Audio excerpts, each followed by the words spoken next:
Hey, it's Tony Bruschi, and this is our week in review over the weekend, taking a look back at some of the most compelling conversations and stories that we've covered for you of the last week. Brand new episodes back Monday morning, bright and early, 5 a.m. here on the podcast. This is the examination of the hidden human condition. This is the Hidden Killers podcast with Tony Bruschi. We are talking with Jennifer Coffindaffer, retired FBI special agent.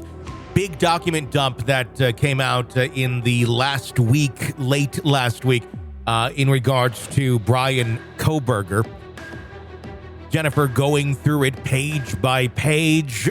You are always very good at this and good at finding little breadcrumbs of evidence. What have you discovered thus far in your research of this new documents that have come out in the Kohberger case? Well, one of the first things I wanted to point out, and really this is more administrative, there's been a lot of chatter, a lot of, I think, confusion about the prosecution not providing documents. Yeah. You know, we are on multiple discovery requests by both parties, and we even have a motion to compel on the table, which, you know, is just kind of pushing the envelope even more. Sure. And I just thought it was interesting. I liked that we're able to see in this document, hey, listen, we haven't gotten the documents, court, so we need an extension. And I think that that is a situation that didn't just exist with this. Maybe we're just seeing it. So I just I liked how it was in black and white for viewers and people following this case to see. Mm-hmm. Oftentimes, that's a big problem. It's not that the prosecution doesn't want to produce it. It's that they don't have it from AT&T, mm-hmm. who, by the way, AT&T gets thousands of requests every day from law enforcement throughout the country on cases they're working. So it's difficult. It's a manpower thing. There's only so many people to do that job, to grab those sorts of pieces that are requested. And I imagine, do they prioritize one request over another, or is it first come, first serve for something like that? Well, it depends. There are expedited requests, for instance, when they didn't know or have a suspect. Okay. Right? When they're looking at public safety, getting somebody off the streets that could commit crimes like this again. Okay. So those are going to rise to the top. But now, they're in jail, they're arrested. Mm-hmm. It really will likely go into the pool of all their requests, and they will do it in that order. Because believe me, every officer thinks their case is priority. Of course. And you just kind of got to be at the mercy of where you need those documents from. Interesting. Well, what in the documents that did come out over the last couple of days, I know a lot of it very redacted, but was there anything new to learn from what has come out, or any speculation? Yeah, there was something new. I was very interested in the June 23rd date. I should probably double check that date, but I believe I have it memorized correctly.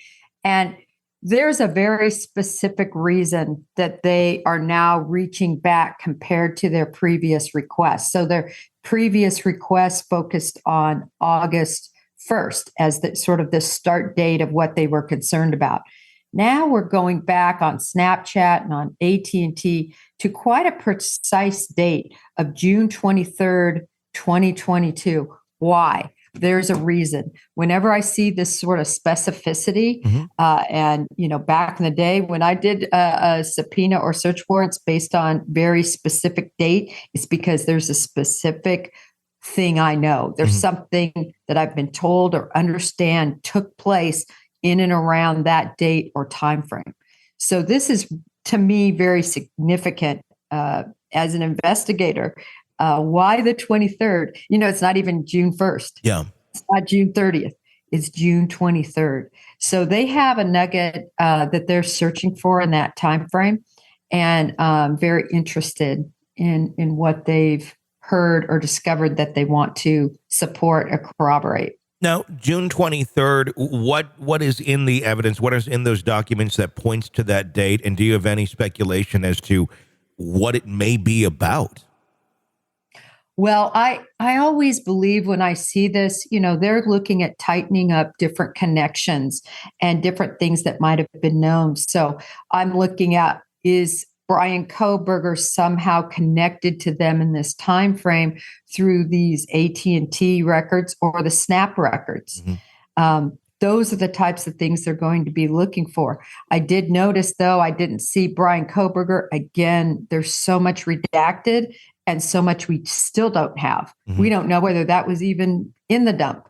So, that's a little bit frustrating, at least from what I've reviewed so far. I think I've reviewed somewhere around, 36, probably around 40 plus pages. I haven't gotten through it all, but I find that that's what they'd be looking for, Tony. And then also conversations amongst each other. Anything, did they see things around that time? Did they think somebody was following them? Did they have concern? Recall early on, there was concern. Remember, there was a store owner who talked about overhearing them talk about somebody following them, but I don't know if you remember that. Yeah, I do. Yeah. And so, are they trying to corroborate possible surveillance that was on them at that time, coordinated with different timeframes that they're coming to know about? The probable cause affidavit, again, it's hard to really explain what a snapshot that is. I look at it and I say, I'm able to see 5% of all the evidence that these investigators see. Yeah. And we're trying to make heads or tails out of this little bit of evidence. But this tells you they are on the, there's something specifically they're looking for. And the more and more that kind of comes out on these other pieces, sometimes it then brings to light other pieces on the original affidavit that maybe we didn't quite have context for or understanding. And then suddenly those pieces come together. This is an examination of the hidden human condition. This is the Hidden Killers Podcast. The Hidden Killers Podcast. With Tony Bruschi. Jennifer Coffindaffer, retired FBI special agent, thank you so much for your insight into this. We'll be talking with Jennifer all throughout the week, more on Kohberger and some of the other cases as well. So press subscribe so you don't miss any of those conversations. My name is Tony Bruschi. You can sign up to get an ad-free version of the podcast through Apple Podcasts. Do check that out. Even try it for 3 days free. Follow me on Twitter at TonyBPod. Stay with us.